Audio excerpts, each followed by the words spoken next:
I'm not ashamed to own my Lord, nor to defend his cause.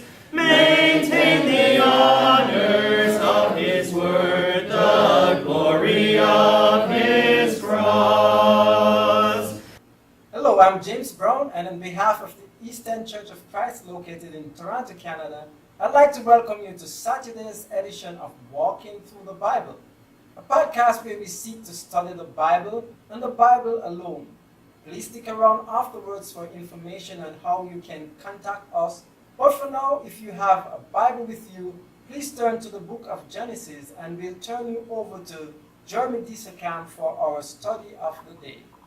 Thank you, James, and welcome to all of our viewers. This is the 89th lesson in our study of Genesis. Yesterday we covered Genesis chapter 26, verses 23 to 25, discussing how the Lord appeared to Isaac in a dream to reiterate his promises to Isaac.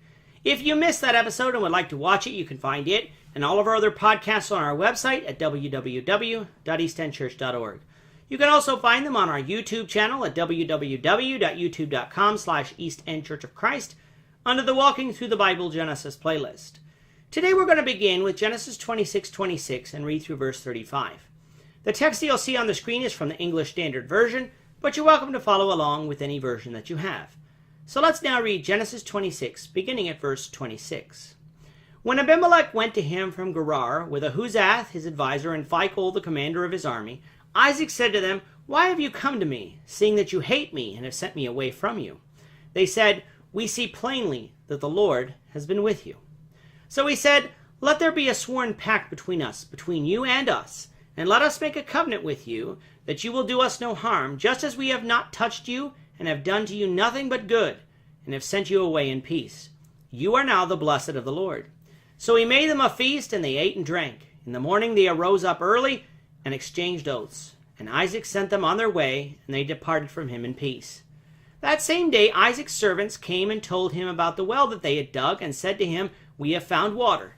He called it Sheba. Therefore the name of the city is Beersheba to this day.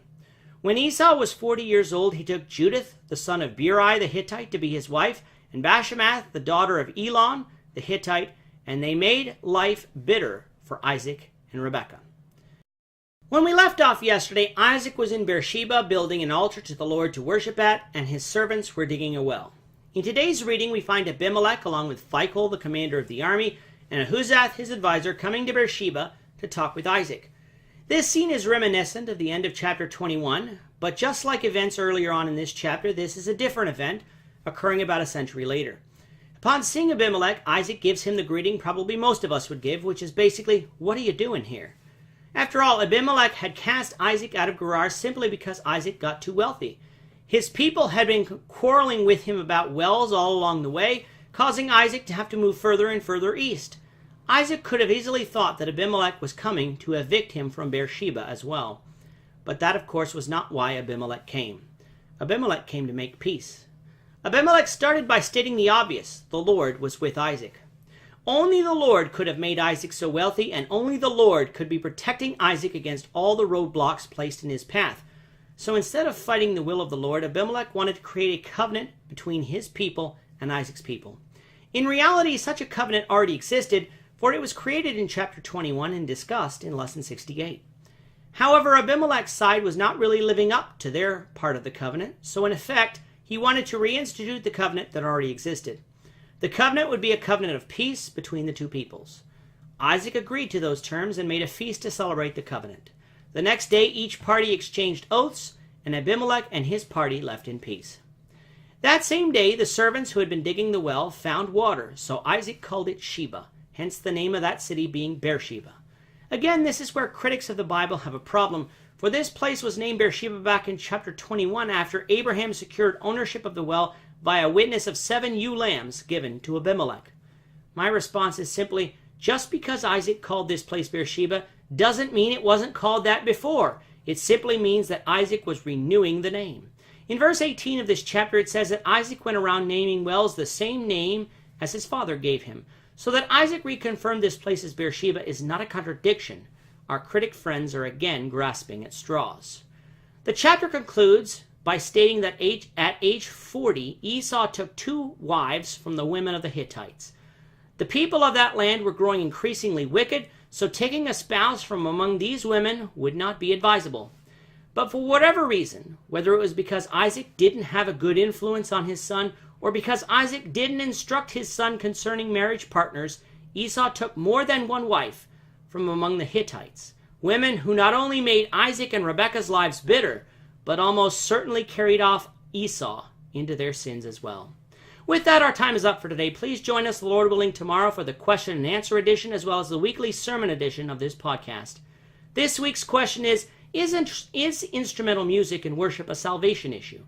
Well, the sermon will be titled, The Marks of a Christian, a Virtuous Person. We will continue our study of Genesis, the Lord willing, on Monday, beginning at Genesis 27, verse 1. Thank you, Jeremy. And to our viewers, we also thank you for watching. Don't forget to subscribe to our YouTube channel by clicking on the subscribe button below. Should you have any questions or comments, please leave a comment below or email us at answerintheword@gmail.com.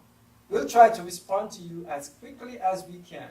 We hope you'll join us, the Lord's willing, tomorrow when we'll be presenting 2 episodes. One is a question and answer session, while the other is a sermon from God's Word.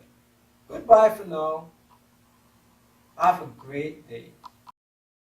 I'm not ashamed to own my Lord, nor to